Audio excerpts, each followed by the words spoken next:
Okay, let's get us underway. Nazar, we go. Another defeat, but did it feel a bit unlucky with how the first goal went? How did you assess the performance overall? Yeah, I think when you're in a moment like we're in, you know, Madrid was a version of it. We missed chances, and then the game goes against you. And today, I think we had a footballing control of the game. Brentford would always make it difficult by turning you round and winning throw-ins and corners, and obviously the goal comes from that. Second half, we were more dynamic, created more chances than they do us on the counter-attack. So I'm not going to sit here and bemoan the players. The opposite. I think I feel for the players tonight because absolutely wasn't an application thing. You control the game, you create some chances. I think with the 20% more confidence as a group, we win the game. Probably, no disrespect to Brentford because they can go with anybody. But I think the way the game set up for me today, we would win that game, and we don't probably because of the moment we're in. Neil? Normal one, Frank. The ones who weren't involved, were they fit or unfit? Bettinelli, Zakaria, David Fofana, Chukwuemeka, Cucurella. Cucurella's injured himself in training 2 days ago, so he'll be out for a few weeks, quad injury. Bettinelli injured, recovering, and the others not in the squad. In the starting lineup, there were 10 goals this season in the league. In the Brentford centre forward, there were 19 goals. What can you do?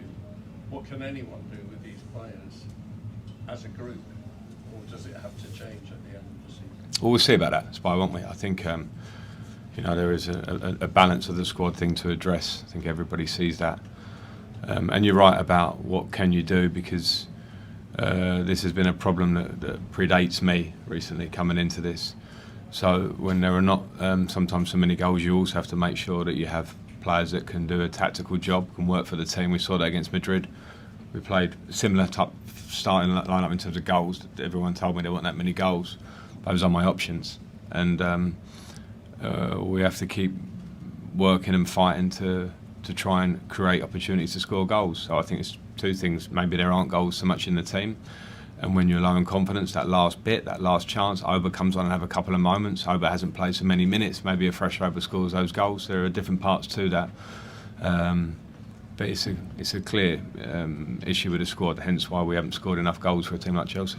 And did his penalty area presence in the second half give the team, just on its own, that little bit extra threat? Yeah, I think so. And Oba's been a tough one for me because I've got complete respect for him as a player. He scored, I think, 300 and whatever goals in his career. He couldn't play the 2 Madrid games for me because he's not in the squad. He came on against Wolves, and for a number 9 particularly, to be sharp and to be playing regularly is key. So to see him train when we haven't had big minutes to train in the last few days, I've seen him be able to train. So it was in my thinking for today anyway. And yeah, he certainly has the profile of a number 9, and we don't have that elsewhere in the squad. So I did see a difference in that term. Liam? Hi Frank, you've got all of the league's top 4 in the final 6 games. The other 2 games that the teams fighting hard against relegation. How do you go about getting that confidence back in the group against us? That's just a reality. We've got a really tough running. 3 of those top 4 are away from home. I don't think it's worth going probably one step other than the next one at the minute, which is Arsenal. And so the team have to be motivated, that there's a lot on it. Even though people go, there's not much on it for you, you're not going to get in Europe, you're not going to get relegated, all those things. But at the same time, they have to be individually motivated. And I thought today they were. And then you have to keep fighting for the turn. Because I've been a player in a moment, maybe not similar to exactly now, but certain moments individually. And then sometimes you rely on your teammate who's in great confidence, great nick, and they maybe get you a result on a night like tonight. At the minute, we have a collective moment like that. So the only way out of it is to work. We play a back 3 in the first half. We control the game. We're not effective enough at the top end of the pitch. We play a back 4. We're more effective looking, but we still concede on a counter attack. It's not a tactical problem for me at the minute in this short term. But at the minute, there's clearly a confidence problem, and I can see it in the players' faces after, because they're not sitting there bemoaning each other at this moment. There's a nature of them being down. I walked into that. They've been living it longer than me, and we're trying everything to affect it. Firstly with performance, and then for results, and we have to keep going with that. Andy? Hi Frank. Hi. When all is said and done, it's now 5 defeats in a row. Do you think maybe did you underestimate the size of the task ahead of you when you came here? Do you fear maybe that if this carries on like this, it might actually damage you as a manager having to deal with all this? I don't know. I'm not concerned about what people on the outside think, because I don't think they ever understand the conditions of what you're working with. I think there's an understanding of where we're at as a club. 2 of those games against Real Madrid, and clearly when I came in, I'm here for a reason, because the results weren't what they want. So the challenges, I didn't have a bar of what the challenge is going to be. I understood there will be challenges behind the scenes because of where we are. That's been clear to me coming in, and in a short time frame, it's really hard at this stage of the season to get that turn. You have to just keep working for it, and we haven't got it yet. So I'm not concerned. I took it on knowing the jeopardy of what it might be, but I'm very proud to manage here, and I've been in a situation. I came here when we had a difficult moment before, and we had big success in my first year. I went to Everton. I had a challenge to stay in the league. I stayed in the league. People will always perceive you in a different way anyway. And in the short term, I'm not worried. I want to win games. It's clear, but I understand the problems as to why we're probably not winning games. And it's very easy. I got asked there before about belief and how you're going to change that.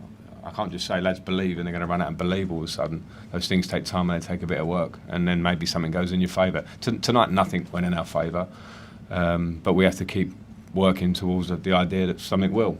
And if it's against Arsenal, if it's against Bournemouth or Forest, the bigger picture for Chelsea will be much bigger as the club moves forward in the summer and onwards. But in this short period with the players that I'm working with, they have to dig deep to try and find that moment. Okay, last 2 tonight, Matt Law and then Matt Dunn to finish. Brilliant. Matt Dunn, last one please. Sorry, didn't steal mine. Oh, Sharon. Frank, you say about people on outside the club not understanding what's going on, but the fans made their feelings quite clear at the final whistle.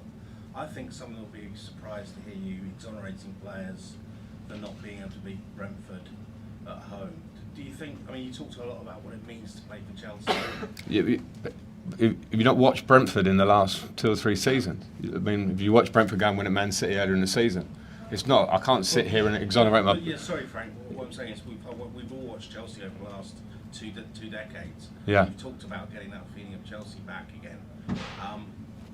Yeah, they're going to be worried that where's the club going? Well, absolutely they're worried, because you're a Chelsea fan. You've been used to 20 years of success, and you're used to it and you want it more. And I've got no problem with fans booing.